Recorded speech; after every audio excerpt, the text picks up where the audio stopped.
Mercredi 13 novembre 2013, bienvenue à tous dans cette émission Café Débat. Bonsoir. Vous le savez, tous les jours, juste après le journal télévisé de 21h, nous recevons pour vous des acteurs sociopolitiques avec qui nous dépeignons l'actualité. Ce soir, comme invité, je reçois pour vous M. Chérif Mohamed Abdallah. Il est le président du groupe organisé des hommes d'affaires, en abrégé le GOA. Avec lui, on va parler de la situation actuelle des opérateurs économiques en Guinée. Monsieur le président du GOA, bonsoir. Bonsoir, comment Bienvenue allez-vous? chez nous. Merci beaucoup, avec plaisir. Monsieur Chérif Abdallah, aujourd'hui, vous êtes pratiquement, on va le dire comme ça, le syndicat des commerçants en Guinée. À ce jour, dites-nous, quel état des lieux faites-vous par rapport à la situation des commerçants? Très compliqué par rapport à la sécurité, comme vous venez de constater. Hier, on était à Madina. Il y a eu beaucoup de problèmes à l'intérieur du marché de Madina suite justement à l'attaque des bandits de 3 magasins. Il y a un autre aussi magasin à Simamposia, ce qui a perturbé hier nettement les activités des commerçants à l'intérieur du grand marché de Madina. Avant cela, avant ces dégâts commis ou encore ces vols commis à Madina, quel état des lieux faites-vous par rapport à la situation? Est-ce que les commerçants aujourd'hui sont en sécurité en Guinée? Est-ce que les commerçants aujourd'hui font correctement leur travail? Comment est-ce que vous expliquez le travail des opérateurs économiques? Nous travaillons dans un environnement en fait extrêmement difficile à l'heure actuelle. Il y a un problème de sécurité qui s'annonce. Il y a de cela près de 2 mois, 2 semaines maintenant, que nous avons eu à contacter le président de la République. Nous l'avons rencontré et à l'occasion de ça, il a donné l'ordre à la gendarmerie nationale pour que la gendarmerie sécurise à son tour le grand marché de Madina qui sera décentralisé pour tous les autres marchés de la République. Il m'a personnellement mis en rapport avec le haut commandement de la gendarmerie. Nous avons tenu une première réunion, une deuxième réunion, une troisième réunion avec la gendarmerie. On a préparé un protocole d'accord parce qu'il s'agit là de faire un travail sérieux sur le terrain. Il faut savoir comment faire les activités convenablement avec les opérateurs économiques parce que c'est leur propre sécurité à l'intérieur de ces grands marchés de Madina. Mais depuis 2 mois, 2 semaines, aujourd'hui même, ça fait 2 mois, 2 semaines, c'est seulement hier que les bandits ont pu accéder à quelque chose à l'intérieur du marché de Madina. Sinon, depuis la rencontre avec la gendarmerie. Depuis la rencontre avec la gendarmerie, c'est pourquoi je profite des passages pour vraiment dire qu'il y a eu des efforts quand même. Il y a eu des efforts très sérieux. De la part des forces de sécurité. De la part des forces de sécurité, il y a eu des efforts. Parce que, vous savez, pendant la campagne, toute la campagne électorale, et même les élections présidentielles, il n'y a pas eu des attaques dans tous les marchés de la République. Tous les attaques que les gens ont tenté d'attaquer les marchés, ça a été repoussé soit par la gendarmerie ou par la police. Vous avez compris. Donc nous avons même travaillé sérieusement avec FOSEL, les forces de sécurité chargées de protéger les élections. Nous sommes en contact avec eux. Partout où il y a des difficultés, les commerçants nous appellent et nous aussi à notre tour, on les contacte et je vous dis que les interventions ont été instantanées sur le terrain. Parce que partout où on les a appelés, à l'intervalle de 15 minutes, maximum, il y a une équipe qui est déjà arrivée sur le terrain. Donc ça peut dissuader les gens pour ne pas attaquer les commerçants et les biens des commerçants à travers le pays. Ça, ce n'est pas à Conakry seulement, c'est dans tout le pays. Mais c'est un travail extrêmement difficile que nous sommes en train de faire. Extrêmement difficile parce que vous voyez à Madina c'est très compliqué. C'est pourquoi nous disons aux forces de défense et de sécurité franchement de multiplier les efforts très sérieusement pour vraiment essayer de faire des efforts à l'intérieur de ces marchés pour ne pas qu'il y ait des attaques. Ça fait quand même honte. Le grand marché comme le marché de Madina, le poumon de l'économie nationale, le poumon de l'économie guinéenne, le poumon du système commercial de notre pays. Et par voie conséquente, c'est le poumon aussi de la paix. Parce que s'il y a des problèmes à Madina, ces problèmes vont se répercuter dans tous les marchés de la République. Et il ne faut pas oublier que le marché de Madina n'appartient pas qu'aux Guinéens. Nous avons beaucoup d'étrangers qui vivent parmi nous et qui sont des commerçants de Madina de toutes les nationalités. Et le marché de Madina n'appartient pas aux Guinéens seulement parce qu'il y a des fournisseurs qui envoient des marchandises à crédit de tous les continents. Vous allez trouver la Chine, vous allez trouver les États-Unis, l'Allemagne, vous allez trouver presque tous les pays du monde, la France. Vous comprenez? Donc le marché de Madina, en fait, c'est un endroit des affaires. Le marché là ne devrait pas être sale. L'état de route ne devrait pas être comme ça. On devait avoir des lampadaires. Le marché là devait être un exemple. Si on parle de l'environnement des affaires en Guinée, mais quand on parle de l'environnement des affaires, ça commence là. Ça c'est visible, tout le monde voit. Tout à l'heure, vous disiez qu'il y a des changements par rapport à la sécurité du marché depuis la rencontre avec les forces de l'ordre. Je crois qu'il y a de cela 2 mois, 2 semaines. Ça fait 2 mois, 2 semaines, effectivement, aujourd'hui. Vous reconnaissiez qu'il y a des avancements, mais avant cela, il y avait eu des accusations portées à l'endroit des forces de l'ordre d'être à l'origine souvent des cas de vol dans le marché. Est-ce que vous le confirmez? Non, je ne nie pas cela. Pas du tout. Nous ne sommes pas là pour couvrir qui que ce soit. Vous comprenez?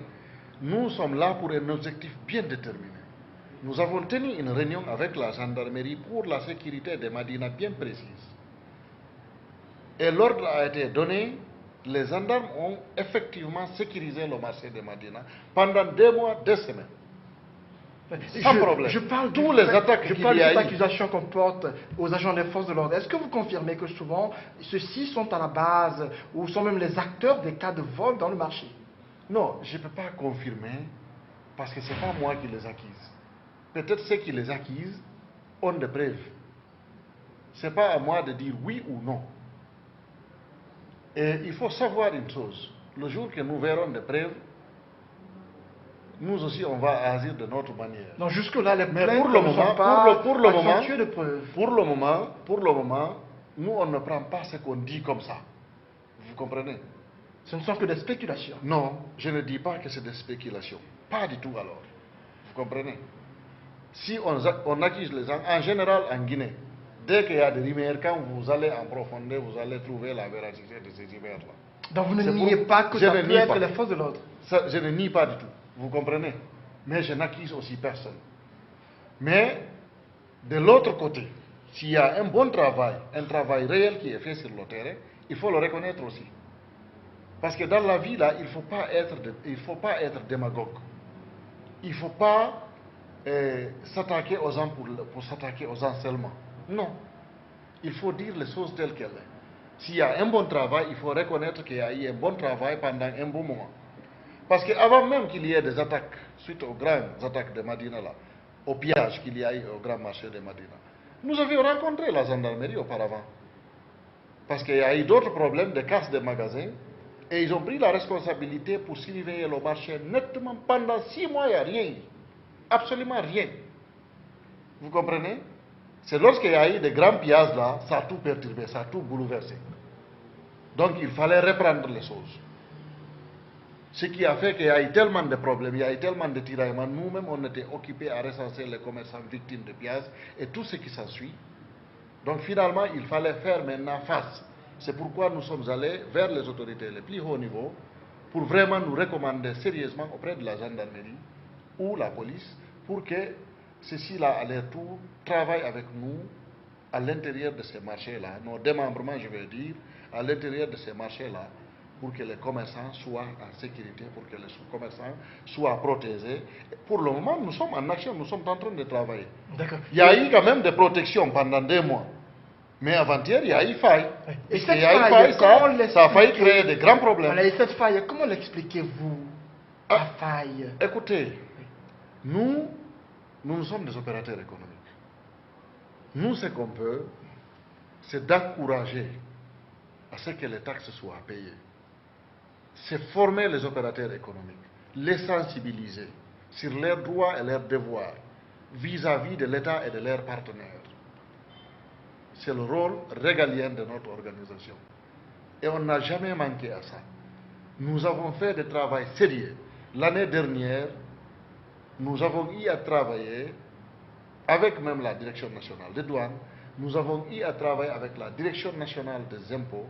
Il y a eu des conférences sur le droit et devoir qui a été animées par le directeur national des impôts en personne et le cadre de la Direction nationale des impôts. Tout ça, c'est pour vraiment essayer de décanter un peu les choses pour faire comprendre les uns et les autres, quand vous voyez les agents des impôts en face de vous, ce n'est pas vos ennemis. C'est votre devoir de faire des efforts aussi pour payer. Mais au retour, quand nous faisons tout ça, quand nous faisons toutes ces formations, toutes ces sensibilisations sur les droits et devoirs des opérateurs économiques, au retour, nous attendons quoi de l'État? Nous attendons à ce que nous soyons protégés, que nous soyons rassurés, que nous soyons bien managés. Parce qu'il n'y a que nous qui travaillent sérieusement sur l'environnement des affaires. On peut inviter n'importe quel investisseur dans le pays, mais l'investisseur ne vient pas en Guinée pour travailler avec un directeur national ou un ministre ou le président. L'investisseur vient travailler avec les opérateurs économiques opérationnels sur le terrain. Vous comprenez? C'est lui-là qui peut faire leurs affaires sur le terrain. C'est celui-là qui intéresse les opérateurs économiques. Et vice-versa. Si moi, tout de suite, je vais investir quelque chose dans un autre pays, Dieu me donne les moyens pour le faire. Si je vais aller, par exemple, je donne un exemple comme ça. Si je vais, par exemple, au Maroc, pour dire que je vais investir là, mais je ne vais pas pour voir les autorités. Je vois les autorités juste si j'ai des papiers à régler. Sinon, je n'ai pas besoin. J'ai besoin des opérateurs économiques marocains qui sont sur le terrain. Si je dois exporter quelque chose de la Guinée pour le Maroc, c'est ceux-là qui vont vendre ça pour moi. Ce n'est pas un ministre, ce n'est pas un directeur. Mais ici, on a l'impression que tout le monde se lève. Bon, je vais inviter les investisseurs. C'est bon. Mais vous, c'est pour faciliter. Vous, c'est pour nous appuyer, nous. Vous, c'est pour réglementer les choses. Vous, c'est pour nous rassurer. C'est pour nous sécuriser. Oui. Avant qu'on ne parle du bilan des pertes subies par les commerçants de Madina dans l'intervalle de septembre 2012 à mai 2013, on va parler de ce qui s'est passé hier ou avant-hier à Madina. C'est vrai, on va continuer à le dire. 3 boutiques saccagées. Un commerçant l'a écouté dans son témoignage, estimé qu'il a perdu plus de 200 millions de francs guinéens, plus 10 000 dollars. Est-ce que vous avez une explication? Est-ce qu'on sait ce qui s'est passé ce jour-là? Vous savez, c'est difficile de dire effectivement ce qui s'est passé. Mais on dirait qu'il y a des complices. Complices comment? De ce qui arrive à l'intérieur de ces marchés. Parce que les cibles, ça trouve toujours qu'il y a l'argent dans les différents magasins.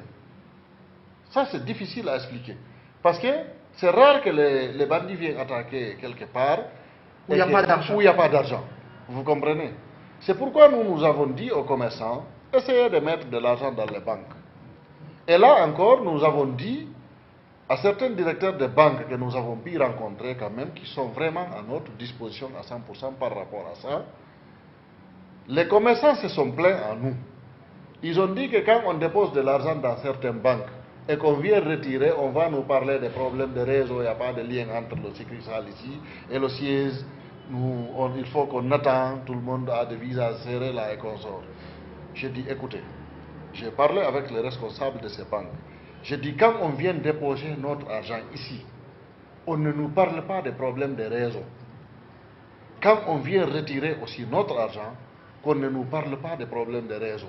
Votre réseau, elle est interne. Elle ne nous concerne pas. Donc, ne nous faites pas rentrer dans votre réseau. Votre réseau, là, elle est interne. Nous, ce qu'on connaît, si on vient déposer 10 millions et qu'on vient récupérer notre 10 millions, vous prenez un peu parce que vous avez gardé notre argent. Vous avez compris? Donc, mais vous nous restituez notre argent automatiquement. Parce que l'opérateur économique n'a pas le temps. Quelque part, les banques ne sont pas en train d'encourager sérieusement les opérateurs sur le terrain dans ce sens-là. Vous comprenez? Et si un commerçant vient à la banque, il trouve un queue. Peut-être il y a des personnes qui sont venues, pour d'autres 50 000, d'autres 100 000. Je le respecte. C'est des citoyens qui sont venus retirer leur argent. Le commerçant, lui, il est là, il doit faire des opérations. Il vient sortir beaucoup d'argent. On doit le trouver un endroit où récupérer son argent pour ne pas rentrer dans la grande foule. Parce que sinon, il sera exposé à une insécurité. Parce que même ceux qui sont en rade là, on ne connaît pas qui est qui. Donc vous voulez dire que ce sont des multiples processus de la banque qui empêchent les commerçants de déposer leur argent là-bas? Oui, ça aussi, c'est des facteurs qui découragent les opérateurs économiques à déposer leur argent dans les banques. C'est des facteurs aussi. Mais est-ce que cela n'est pas mieux au lieu de les perdre lorsqu'on subit une attaque? Je vais vous dire quelque chose. Oui. Ça n'a rien à voir On dit souvent que les commerçants, d'accord, ils ont laissé de l'argent dans les boutiques et magasins. Tout ça là, s'il y a nettement la sécurité sur le terrain, on ne parle pas de ça. Tous ceux qui connaissent, tous ceux qui ont voyagé, qui connaissent les pays là où il y a la sécurité, il y a de ces marchés qui ne ferment pas. 24 heures sur 24, les activités économiques tournent. Moi, je connais des magasins où les gens ne savent pas à l'heure actuelle où se trouvent les clés de ces magasins. Parce que 24 heures sur 24, ça tourne, ça ne ferme jamais. Mais lorsque vous parlez Vous comprenez? sécurité, Maintenant, si vous parlez de sécurité. Ces pays-là, imaginez, on prend l'exemple. Parce que si on ne prend pas l'exemple de ces pays-là, on ne va pas aller de l'avant. Parce que là-bas, ça travaille bien, il y a la sécurité. Les gens vendent la nuit et ils ont de l'argent dans leur lieu de travail. Mais pourquoi pas en Guinée? Parce que si la sécurité est là, tout le monde est rassuré. Au Ghana, dans le temps, il y avait beaucoup de problèmes. Il y avait des difficultés. Mais lorsque le président Rawlings est venu redresser le Ghana, vous pouvez circuler avec de l'argent en main. Personne ne peut vous toucher. Ça, c'est le président Rawlings qui a fait ça au Ghana. Sinon, le Ghana, dans les années passées, tout le monde prenait de mauvais exemples sur le Ghana. Mais aujourd'hui, en Afrique, tous les bons exemples, on le prend sur le Ghana. À cause du président Rawlings. Et est-ce qu'à ce Rawlings. niveau-là, on ne va pas, quelque part, donner raison à certains commerçants qui estiment que souvent, les forces de l'ordre sont en complicité avec des bandits? Parce qu'on ne peut pas comprendre que les agents de sécurité soient présents quelque part, qu'il y ait cas de vol qu'on ne sache pas qui l'a fait. Ou est-ce que les enquêtes ont Moi, ce que fourni quelque chose? je déplore, Oui. c'est quand même on vous prend pendant les patrouilles. On vous prend tout de suite, au lieu de regarder votre visage, vous demandez la carte d'identité, on regarde si vous avez de l'argent ou des cellulaires. Ça, c'est extrêmement grave. Les autorités de la sécurité doivent mettre fin à ça. C'est extrêmement grave. Pour le cas de Madina, plus précisément, il y a eu 9 jeunes arrêtés hier. D'autres, c'est des vendeurs de sachets plastiques, des petits commerçants ambulants. Lorsque je suis arrivé, j'ai trouvé une atmosphère qui n'était pas du tout favorable. Pas du tout.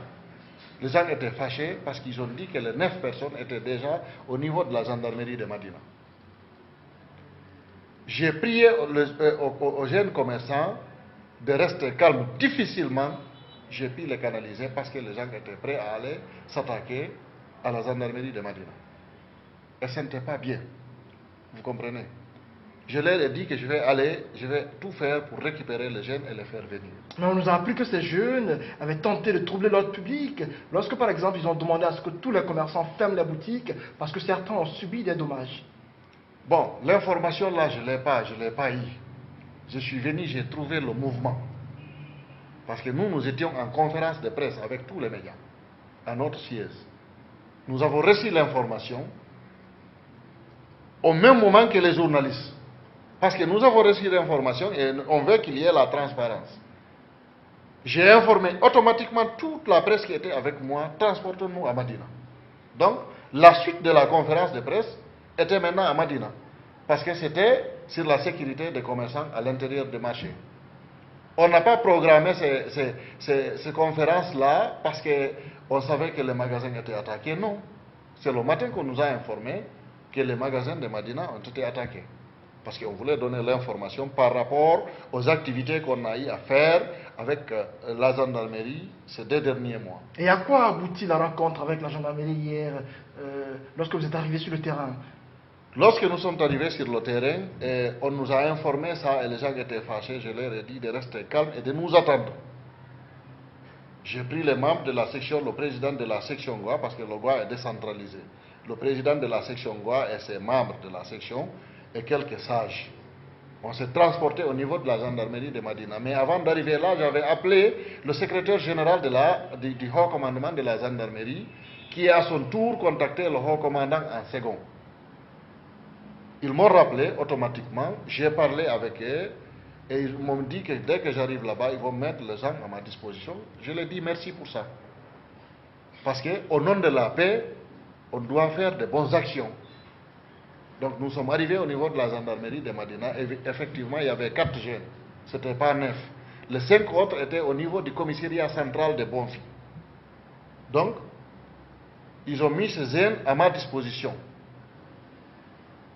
Je suis retourné avec eux à l'intérieur du marché où des milliers de personnes nous attendaient. De là-bas, on s'est transporté encore.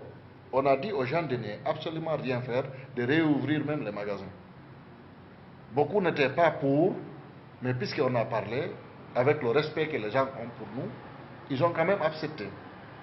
Donc, on s'est transporté au commissariat central de Matam. Avant d'arriver là, j'ai personnellement appelé le directeur national de la police. Je l'ai expliqué, lui aussi, automatiquement, il a donné l'ordre à ce que les jeunes soient libérés. Nous sommes arrivés là, on a trouvé le commissaire adjoint, et on a fait la procédure. Ils ont pris les jeunes, les 5 jeunes qui étaient là encore, ils les ont mis à ma disposition. Avec tout le cellulaire qui était retiré, un peu d'argent qui était retiré dans leur poste, tout ça là, ils ont tout récupéré, ils les ont mis à ma disposition. C'est ces arts de collaboration que nous voulons avec les forces de sécurité. Parce que nous sommes sur le terrain, nous exerçons. Personne ne peut parler de l'environnement des affaires en Guinée, qui qu'il soit, si ce n'est pas nous. Nous sommes sur le terrain, nous sommes dans les différents marchés. Si on dit c'est bon, c'est bon. Si on dit c'est pas bon, c'est pas bon. Et parlons à présent de ce bilan que fait le GOA, de ses activités sur le terrain, par rapport notamment au cas de vandalisme subi par les commerçants lors des violences récentes, notamment de septembre à mai 2012 et 2013. Aujourd'hui, quel bilan faites-vous des pertes subies par les commerçants dans les différents marchés? Le bilan est terrible. Ce qui est arrivé aux commerçants victimes ne devait pas arriver. Notre pays n'a pas besoin de ça. Au mois de septembre, le 21 septembre, il y a eu des attaques sur l'autoroute. Des commerçants ont été saccagés là-bas. Nous avons pris des dispositions avec les huissiers de justice, nous avons fait des constats. Et nous avons prononcé des déclarations pour sensibiliser les uns et les autres.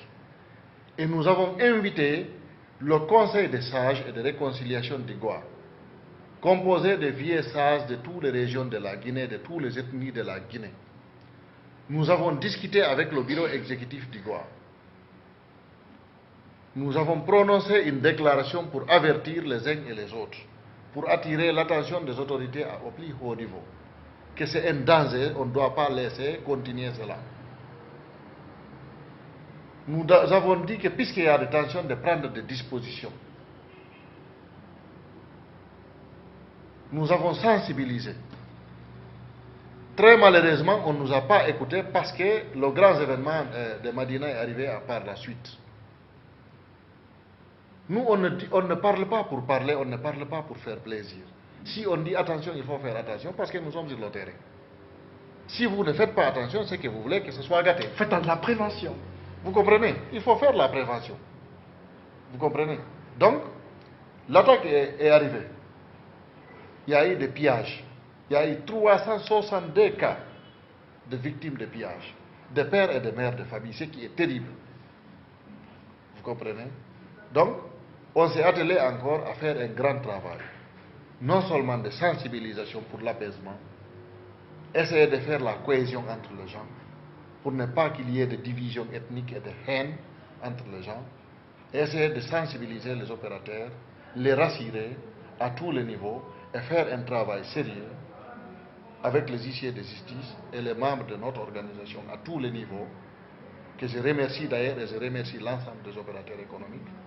On a fait le rapport qu'on a remis au gouvernement officiellement. Si on n'avait pas fait encore ce travail, on n'allait même pas comprendre ce que les commerçants là ont subi.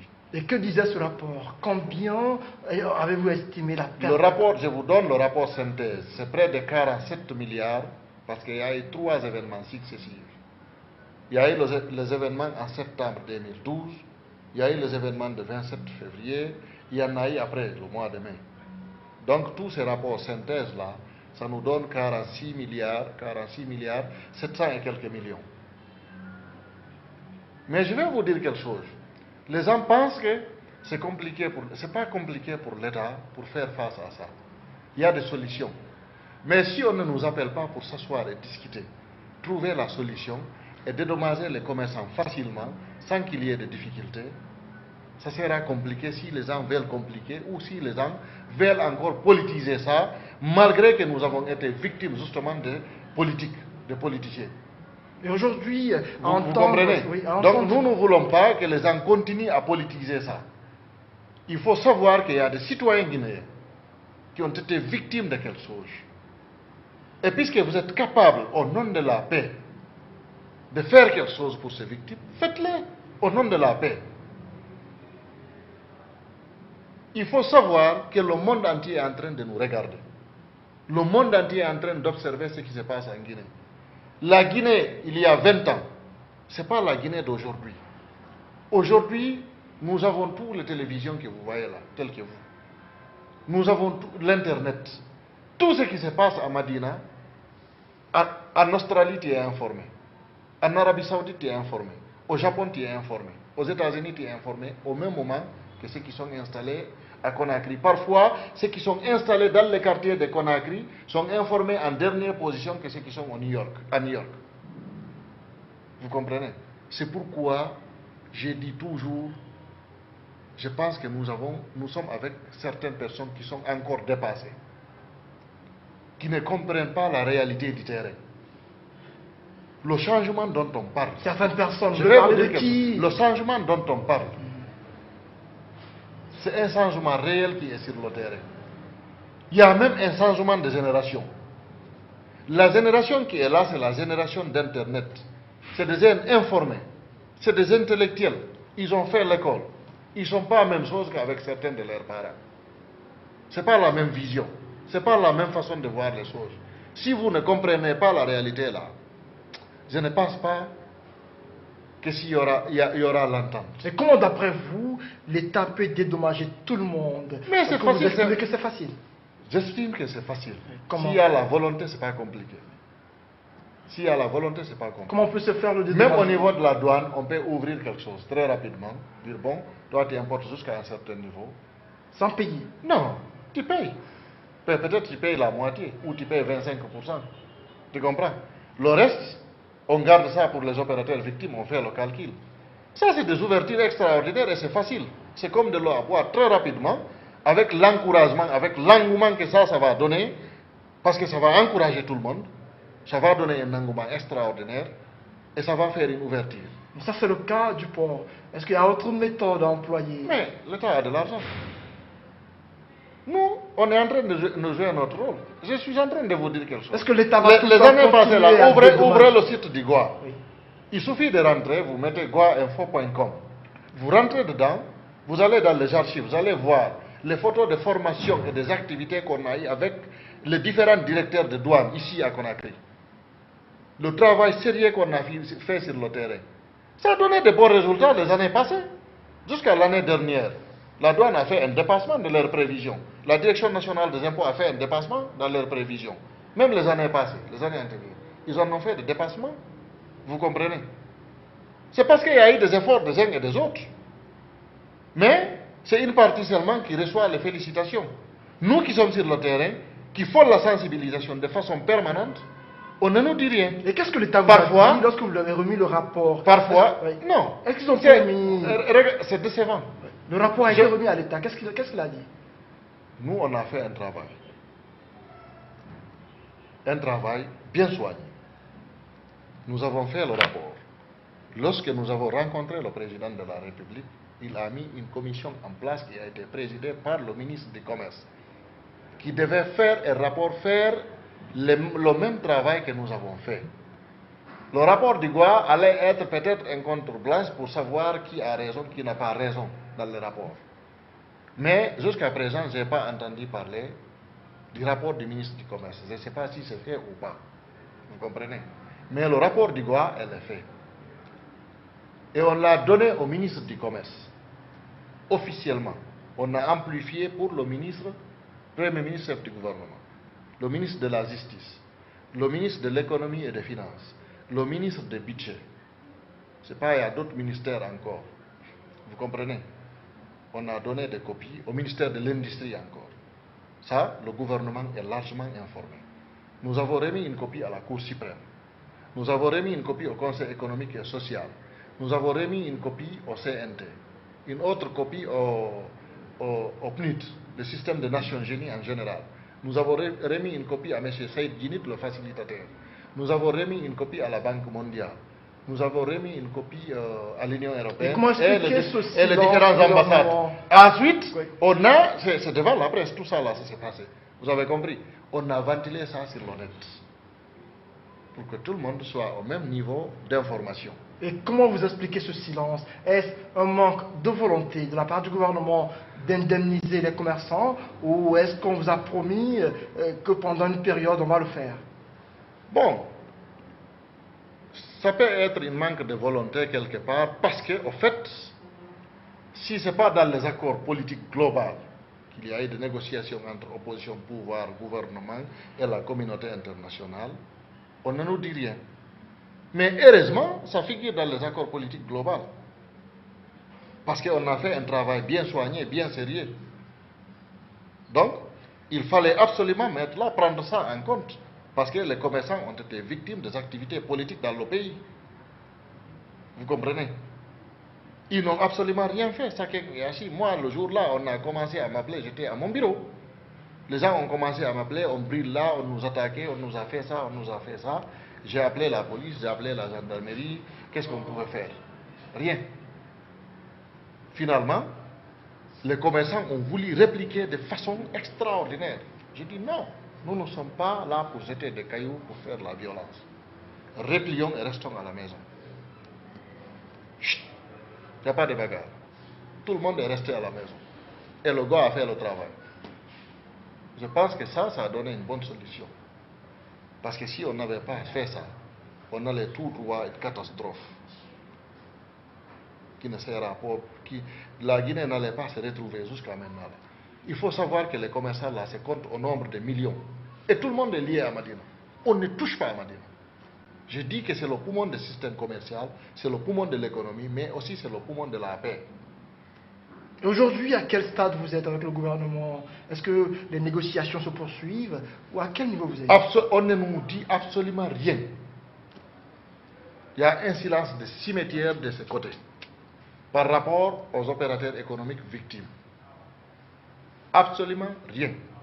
Mais puisque ça figure dans les accords politiques globaux, et nous ne voulons pas perturber les activités parce que les activités politiques. C'est pourquoi il n'y a pas eu de réaction. Tous les commerçants qui ont voulu se lever par-ci, par-là, je leur ai dit de se calmer. Les politiciens sont sur le terrain. Ils sont en train de faire campagne. Ils sont en train de faire leur travail. Donc il ne faut pas qu'on nous confonde aux politiciens. Nous restons d'abord. Et les commerçants ont accepté de rester. Maintenant, l'élection est passée. On attend le résultat. Si le résultat est prononcé, je pense, et j'espère bien, et je pense que ce sera le cas, le premier dossier qui sera traité par l'Assemblée, ça sera ça. Parce que dans les accords politiques, ça figure bien. Tout ce qui est politique là, ils sont en train de régler leurs problèmes politiques là-bas. Vous comprenez? Mais nous, ce qui nous concerne, ils doivent prendre ça en compte et maintenant. Parlons justement... Ça sera le premier dossier qui sera traité et c'est ce que nous souhaitons. Ça, c'est votre espoir? Non, je pense bien. D'accord. Et je ne doute pas, hein, parce qu'ils sont élus. Et nous sommes des électeurs. Vous comprenez? Et les opérateurs se comptent au nombre de millions. C'est des électeurs. Est-ce votre vœu ou une exigence? Est-ce que vous l'exigez ou est-ce que vous le souhaitez? Dans les jours à venir, vous allez nous entendre. D'accord. On va à présent parler. Parlons toujours de politique, M. Abdallah. Bon, j'aimerais même éviter la politique. Non, parce que moi, je suis trop direct, je ne peux pas faire la politique. On souvent les opérateurs politiques, les opérateurs économiques aux politiques. On dit que souvent, les opérateurs économiques font de la politique. Souvent, certains sont assimilés à l'opposition. Lorsque, par exemple, l'opposition dit de ne pas ouvrir les boutiques... Vous savez, c'est des questions qui me plaisent. Oui. J'aime ce genre de questions. Les opérateurs économiques, c'est des citoyens. Oui.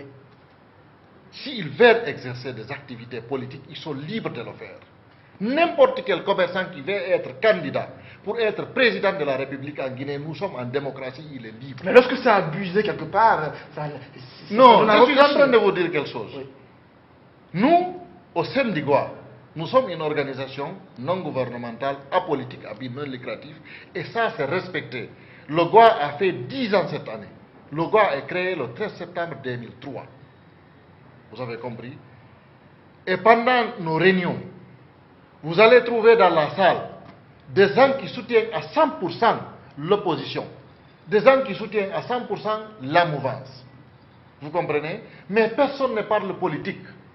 Nous travaillons dans un autre environnement.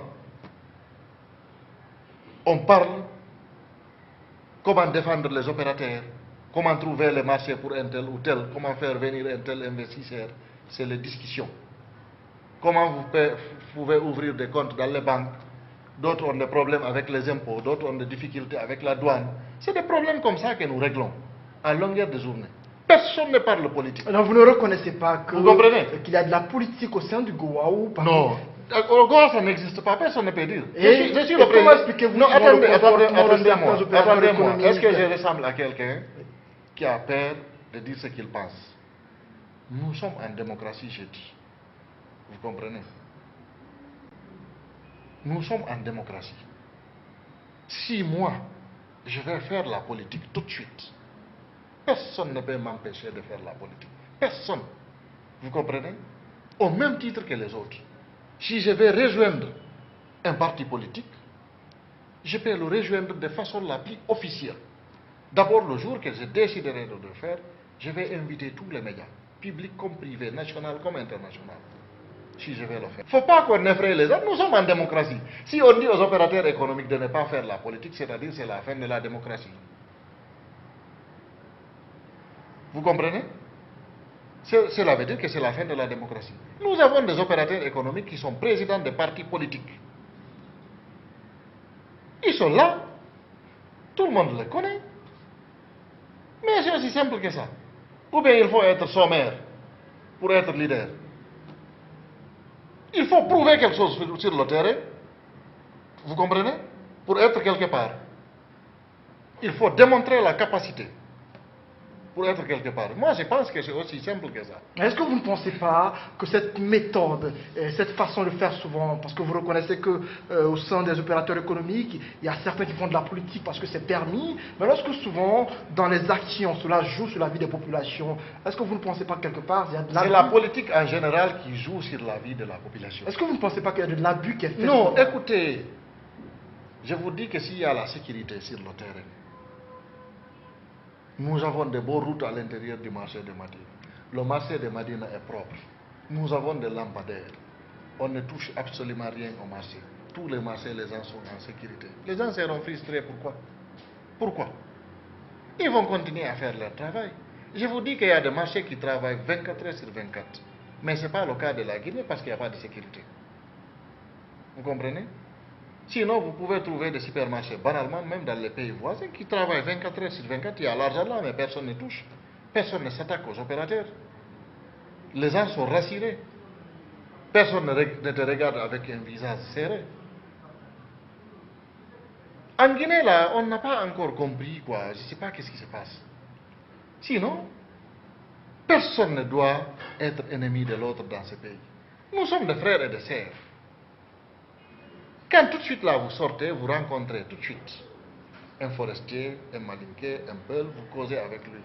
Vous allez trouver à lui qu'il est frère, il est gentil. La plupart des Guinéens sont super gentils, vous comprenez? Je ne comprends pas pourquoi les gens mettent toujours dans la tête qu'il faut faire des divisions de gauche à droite. Moi, ça n'existe pas. Je prends l'exemple de la proclamation provisoire des résultats des élections. Lorsqu'au lendemain de cela, lorsque la CENI a proclamé les résultats, on a tous suivi qu'à Conakry, ainsi que dans quelques villes de l'intérieur du pays, la plupart des boutiques et magasins étaient fermés. Les commerçants disaient qu'ils attendent la réaction des partis politiques par rapport à ces résultats. C'est-à-dire, non seulement après les élections justes, les boutiques sont restées fermées, la plupart des commerçants disaient on attend les résultats, et lorsque les résultats ont été rendus publics provisoirement par la CENI, on a tous dit qu'on attendait la réaction des partis politiques. Bon, s'ils ont dit qu'ils attendaient la réaction des partis politiques, comme moi j'étais absent de Conakry, je ne peux pas nier ce que vous dites. Parce que je n'ai pas l'information peut-être que vous avez.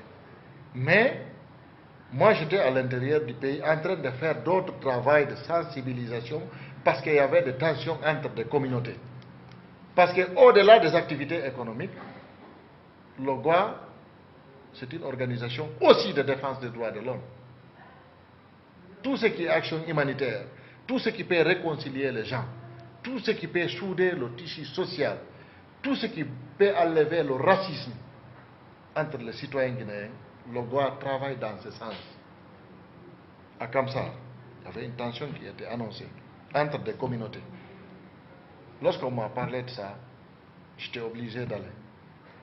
Et arrivé sur place, j'ai appelé ici des amis à moi, ressortissants de là-bas. Ils ont intervenu auprès de leur communauté, sérieusement. J'ai pu parler avec toutes les communautés.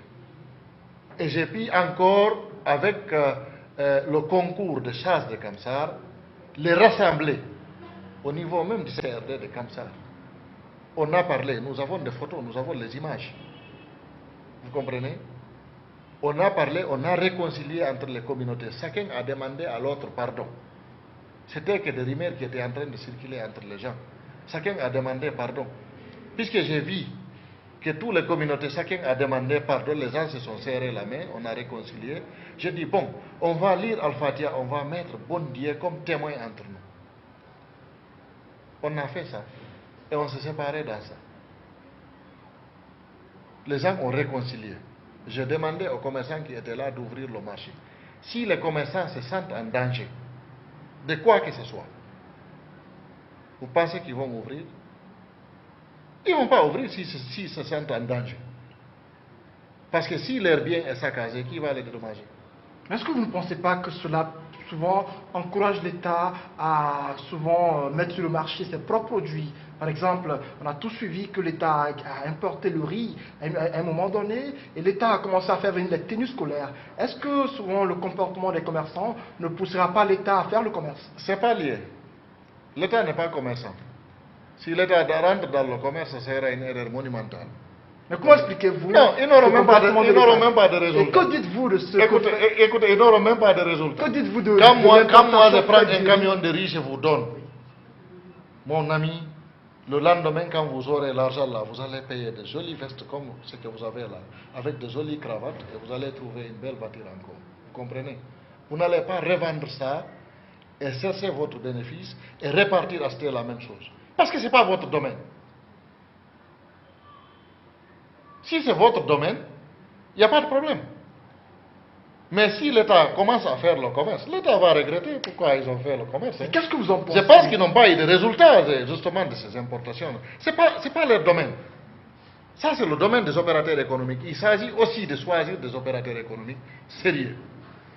Quand vous entendez la plupart des fonctionnaires flatter un opérateur économique, il faut savoir que l'opérateur a sorti quelque chose et le remettre sous table.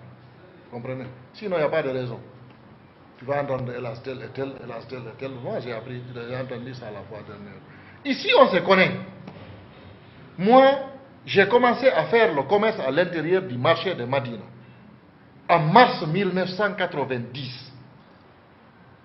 Ça fait 23 ans, bientôt 24 ans cette année. Donc, je connais beaucoup de personnes, même si je ne dis pas.